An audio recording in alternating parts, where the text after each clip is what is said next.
كل سنة وانتم طيبين متابعي ومحبي الاسكواش المصري. موسم جديد بيبتدي وبيبدأ بكل قوة. مصر بتفوز ببطولة العالم في الفردي وفي الفرق على مستوى الناشئات. هنروح نشوف التقرير ده ونرجع مرة تانية.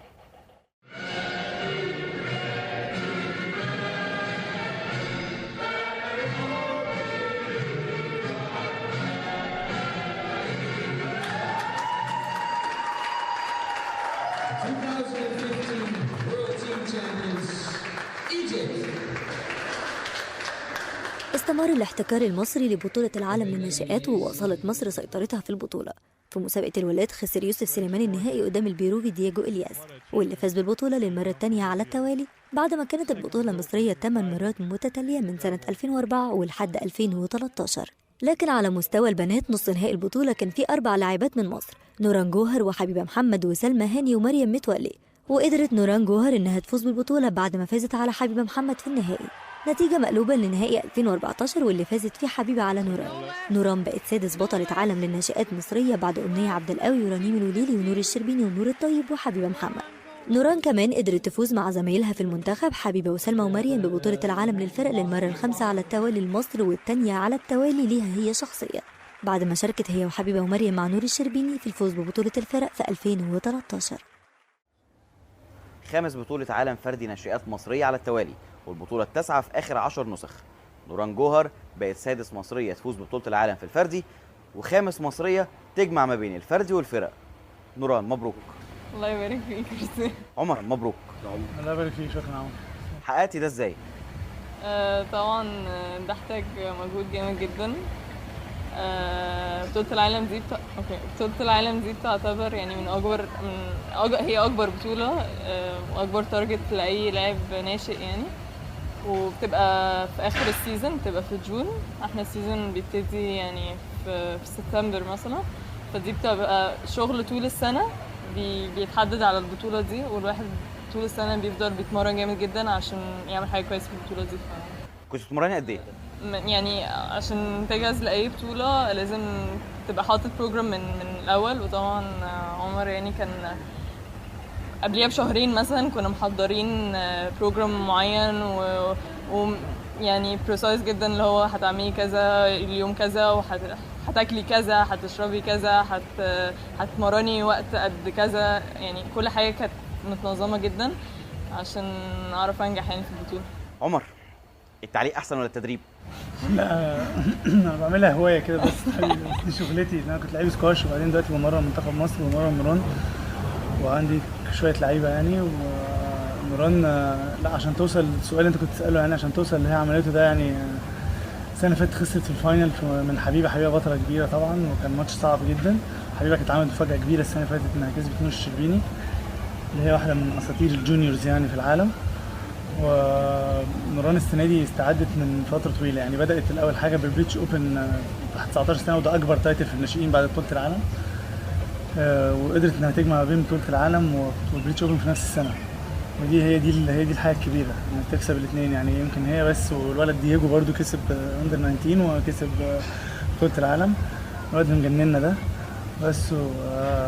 هي طبعا السنه دي يعني كانت ماشيه بخطى ثابته، كسبت ناس كتير في التوب 10 في الدبليو اس اي، وكان الرانكينج بتاعها وصل ل 14.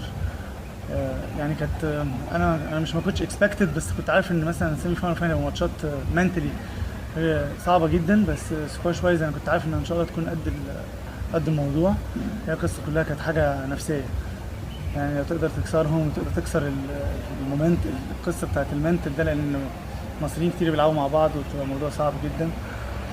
وسافرت هي بعد كده في النص بريتش اوبن للكبار، عملت يعني دخلت سكند راوند ولعبت ماتش مش كويس قوي، دي كانت بالنسبه لها ويك اب كول يعني، فوقتها لا خسرت من دوري مسار 3-1. كان حتى ما انبسطتش من اللعب خالص ساعتها، فكان ده بالنسبه لنا تيرنينج بوينت ان احنا نفوق نفسنا بعد البريتش اوبن الصغيرين وبين بطوله العالم. دي كانت حاجه في النص كده تخلينا ايه، ان زي ما تقول كده نجوع تاني ان احنا نتمرن اكتر ونحط بروجرام احسن.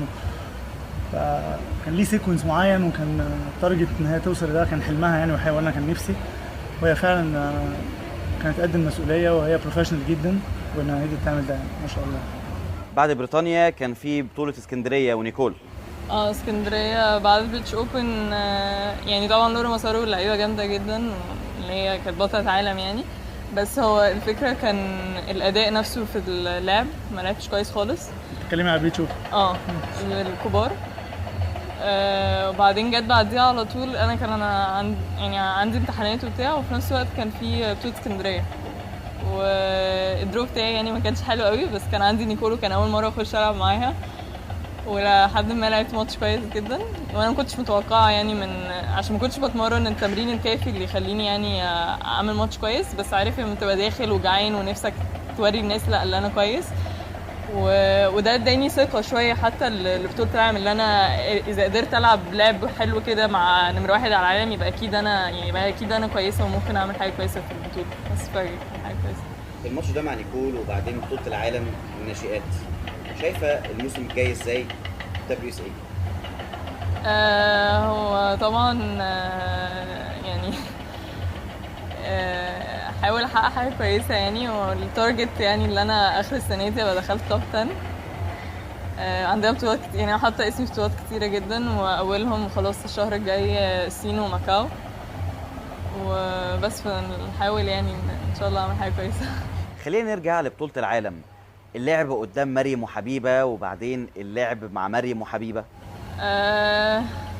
بص هو في الفردي طبعا كل واحد بيبقى نفسه هو اللي يكسب، وبتبقى ماتشات صعبه جدا عشان انت يعني مريم مثلا انا بلعبها كل البطولات الجامده ببقى لازم العبها فيها، يعني لسه العبها في فاينل بريتش اوبن، والسنه اللي فاتت لعبتها في السامي، وعلى طول ماتشاتنا بتبقى قفشه جدا، فبتبقى حاجه زي ما عمر قال مور منتلي يعني غير اللوس يعني يعني كان بيبقى موضوع صعب جدا، وبعدين تيجي تبقى فرقه واحده، بس انا بحس ان احنا once احنا خرجنا بره الملعب بنبقى خلاص يعني الموضوع خلص وبس يعني. عمر من خبرتك انت شفت الجيل ده والجيل الكبير، بطولتين عالم فرق قبل كده و4 في توب 10، ودلوقتي الجيل ده 4 في سيمي فاينل بطولة العالم في الفردي، شايف الجيل ده ممكن يحقق الانجازات اللي قبل كده؟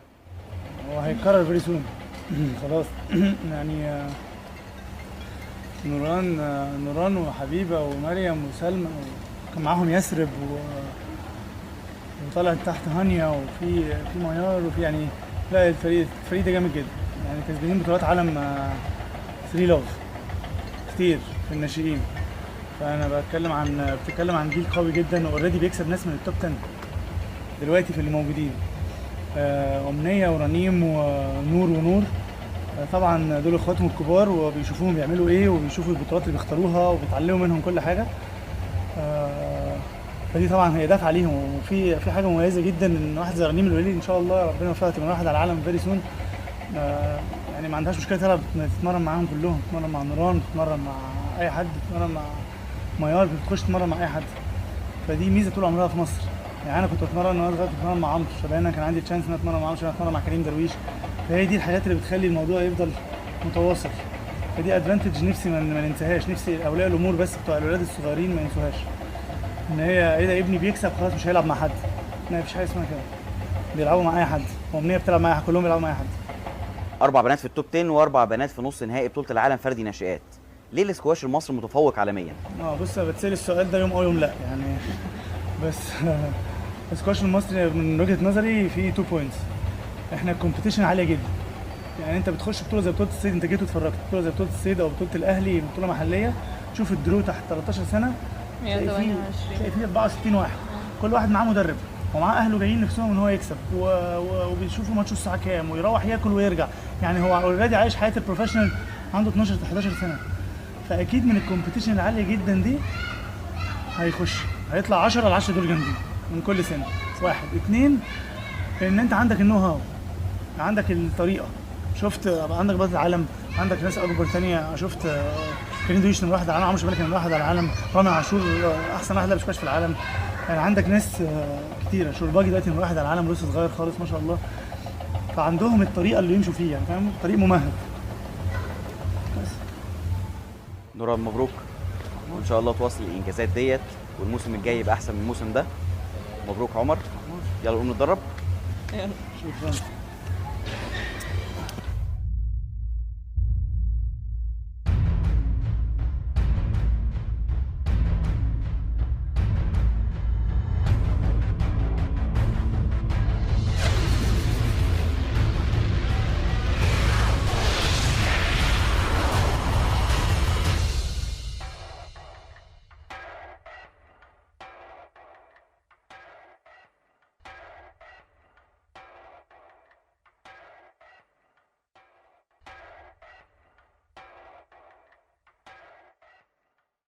أول شهر أغسطس صدر التصنيف العالمي الجديد للاعبين واللاعبات واللي تقريبا ما شهدش أي تغييرات.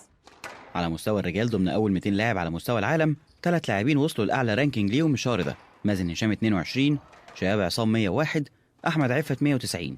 خرج فارس الدسوقي أفضل لاعب صاعد في العالم من التوب 20 ونزل للمركز ال21، وباقي التوب 20 زي ما هم: كريم عبد الجواد 14، مروان الشربجي 13، المايسترو عمرو شبانة العاشر، طارق مؤمن التاسع، عمر مسعد السابع، رامي عاشور الخامس، وفي صدارة التصنيف العالمي محمد الشربجي للشهر العاشر على التوالي عشان يعادل رقم كريم درويش وجيمس ويلستروب اللي فضلوا في صدارة التصنيف العالمي 11 شهر منهم 10 شهور متتالية.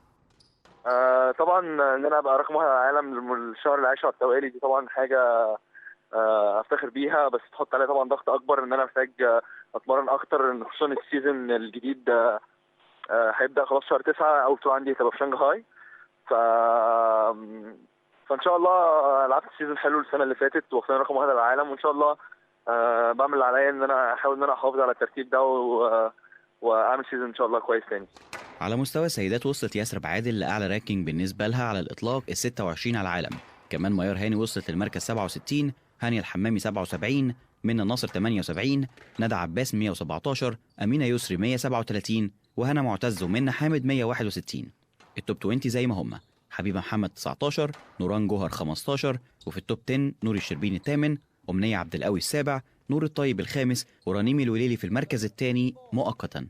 عارفين ان في بطوله اسكندريه الاخيره وفوز رنيم بالبطوله وخساره نيكول ديفيد من أمنية عبد القوي في نص النهائي، ده ساعد رنيم في انها تقلل الفرق مع نيكول ديفيد المتصدره ل 340 نقطه بس. نيكول ديفيد في الصداره ب 27550 نقطه من 10 بطولات، رنيم الوليلي في المركز الثاني ب 27190 نقطة من 10 بطولات برضه، وبالتالي ومع عدم وجود بطولات تاني لنيكول ورنيم في شهر أغسطس 2015 ولما نقط شهر أغسطس 2014 تتشال وفيها حصلت نيكول على 4725 نقطة مقابل 3360 نقطة الرنيم، عدد نقط نيكول الإجمالي هيقل ل 22825 يعني معدل 2853 نقطة، وعدد نقط رنيم الإجمالي هيقل ل 23830 يعني معدل 2979 نقطة. يعني في شهر سبتمبر هنقدر نقول لرنيم مبروك. في الفترة الجاية هتتلعب بطولات كتير كبداية للموسم. أولا على المستوى المحلي هيكون في البطولة العربية للناشئين والناشئات من 26 أغسطس ل 1 سبتمبر، ودي هتكون على ملاعب نادي الجزيرة والأهلي ومركز شباب الجزيرة وبإشراف محمد عباس وأمنية عبد القوي. هيكون كمان في بطولة نادي الشمس من 10 ل 15 سبتمبر. أما عالميا فهتتلعب خلال شهر سبتمبر 6 بطولات مهمة بالنسبة لنا. البداية في الصين ستارز اون ذا باند تشاينا اوبن من 3 ل 6 سبتمبر. الأسبوع اللي بعده في بطولة مومباي انديان سيركت في الهند من 10 ل 13 سبتمبر.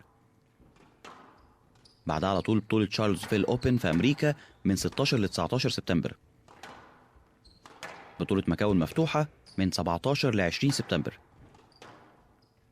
بطولة كولكاتا انترناشونال انديان سيركت في الهند من 24 ل 27 سبتمبر. وأخيرا بطولة نيت سويت اوبن في سان فرانسيسكو في أمريكا من 25 ل 29 سبتمبر. بالتوفيق لكل اللاعبين المصريين في كل البطولات. ما كانش ينفع الحلقة دي تتعمل في التوقيت ده من غير ما نقول لأمنية عبد القوي اللي بتحتفل بعيد ميلادها في 15 أغسطس كل سنة وانت طيبة يا أني. يا أني كل سنة وانت طيبة. أني كل سنة وانت طيبة. كل سنة وانت طيبة يا أني. سلسلة من الإصابات والصدمات اتعرضت لها في مشوارها مع الاسكواش، لكنها دايما كانت بترجع أقوى. أمنية عبد القوي لاعبة نادي الجزيرة والمصنفة السابعة على العالم، بتعتبر واحدة من أبرز لاعبات الاسكواش في العالم في ال10 سنين اللي فاتت، وكانت هي البداية الحقيقية لسلسلة من اللاعبات اللي كتبوا اسم الاسكواش المصري على مستوى السيدات. كانت أول مصرية تدخل توب 4 وتبقى رابع التصنيف العالمي في أكتوبر 2010 ولمدة 6 شهور، وبعد الإصابة ما خلتها ترجع للمركز ال28 في أغسطس 2012 قدرت تتغلب على ده وتصعد للمركز السابع وعينها على التوب 5 تاني.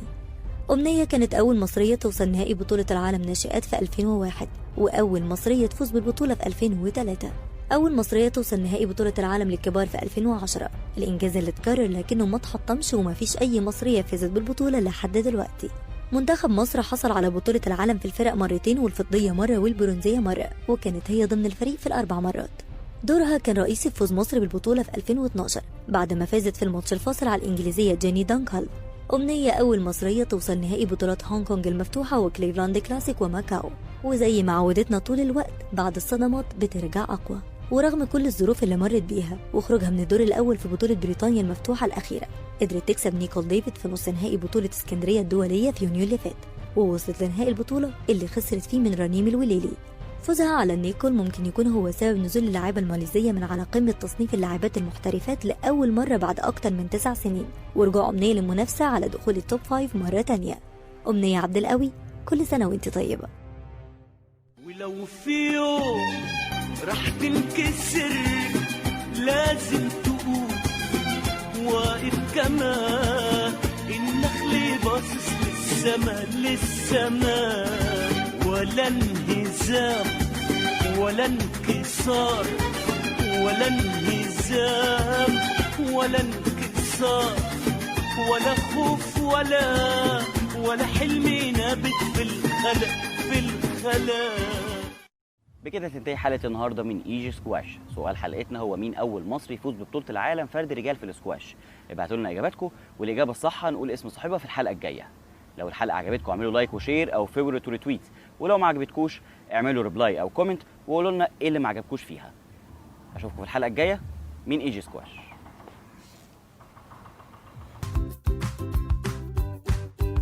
Hi, my name is Mariam Etwali. Hi, my name is Selma Hani. I am Nuran Gohar. My name is Habiba Muhammad, and this is Inside Team Egypt. Me. Mariam. Mariam for sure. Mariam Metwali.